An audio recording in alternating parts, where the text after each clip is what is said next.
Hello friends, this is Ruchi Jain.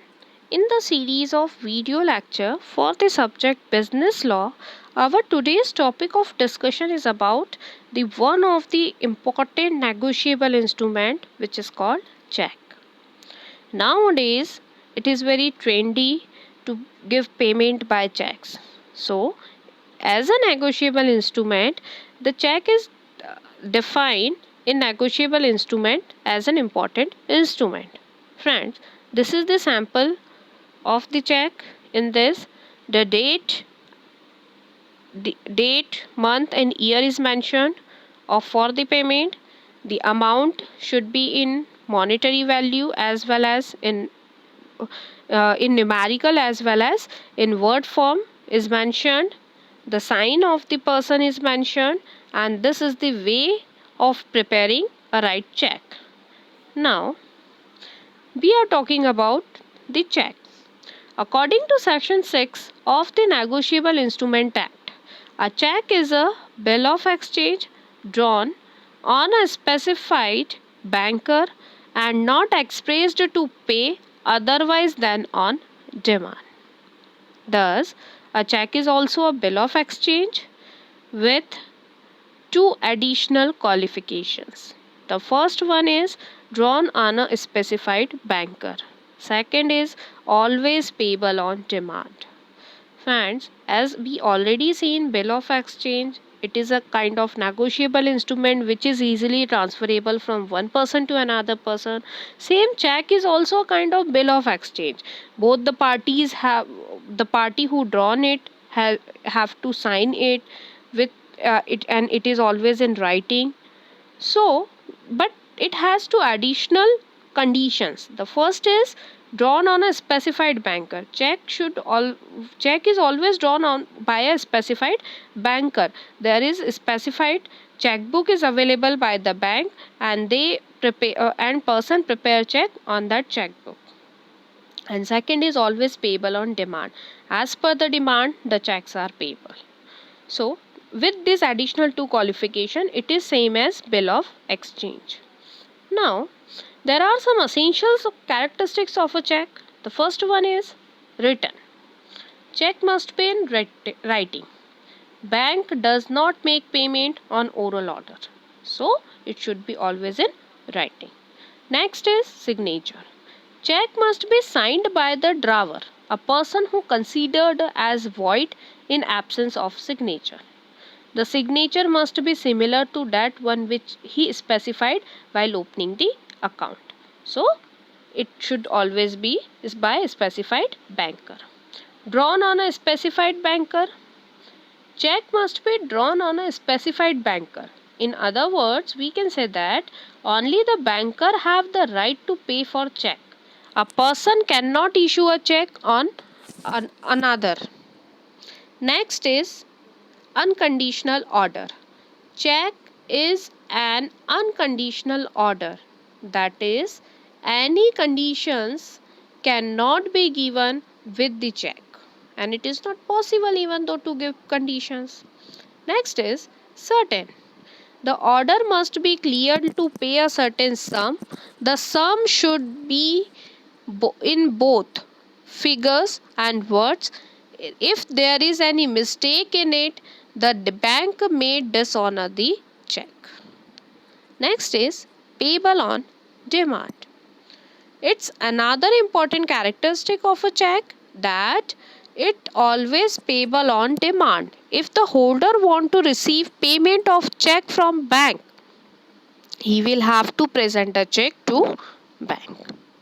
Next is no need for acceptance. It does not require acceptance of bank before issue. Next is dishonor.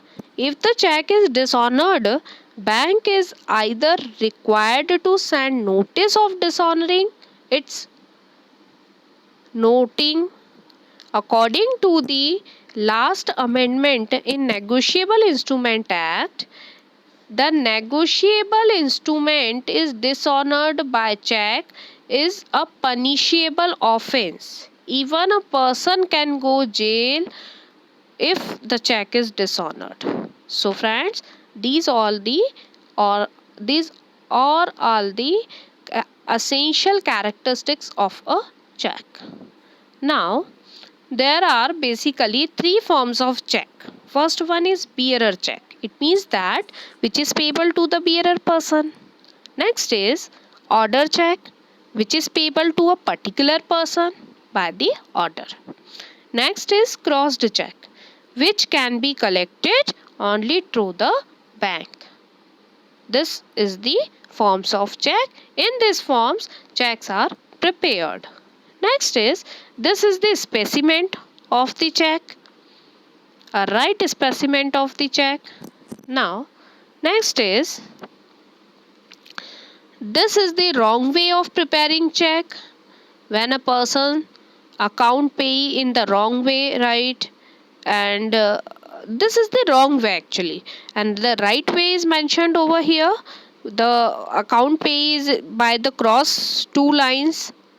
Properly amount should be mentioned, starting from no space or no gap is given while writing the terms. So this is the right way of preparing the check. Now we are talking about the importance of crossing of a check. This is very interesting part of this topic, that why we cross check.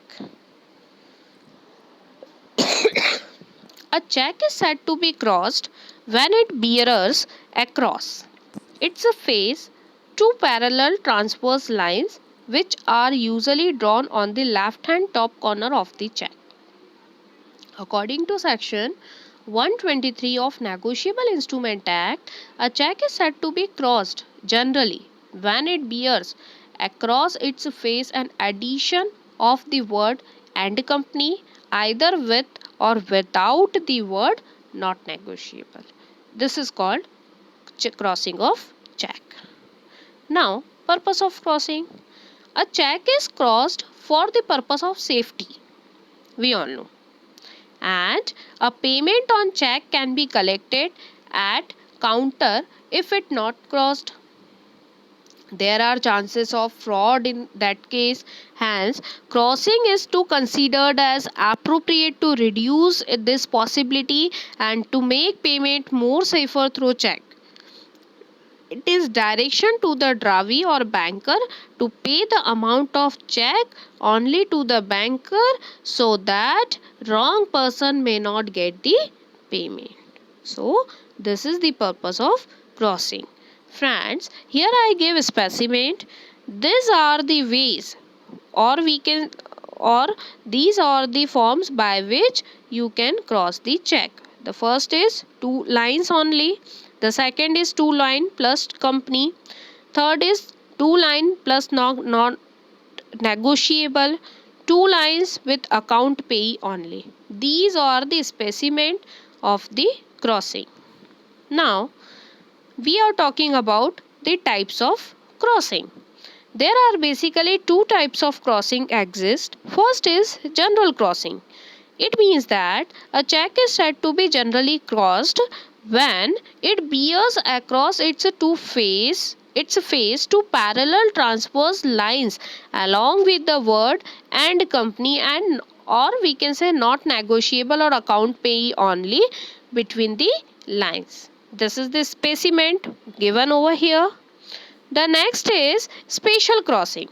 This is a check is said to be specially crossed when it bears across its face the name of a banker with or without the word not negotiable or and company between two parallel transverse line.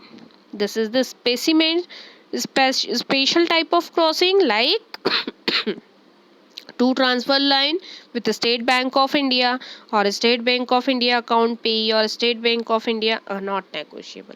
This is called special purpose crossing. Now friends, we are talking about another important topic of this is check dishonor. Friend, sometimes when check are dishonored, there are some reasons why by which checks are dishonored. Even though this dishonoring of check is also a criminal offense and one can also pay fine or go jail by this dishonoring. A check is dishonored or check is said to be dishonored when the bank of the drawee refuses to make payment. There are n number of reasons available for this dishonoring. The first, according to Negotiable Instrument Act 1881, a bank must dishonor the check of the customer in following cases. The first one is insufficient fund. When the fund is not available in the bank account, then bank refuses to pay the amount. Next is stop payment. If somebody stops payment towards his or her account, then bank can refuses to pay check. Next is garnish order. Any kind of order by the court or any person, then the check is dishonored.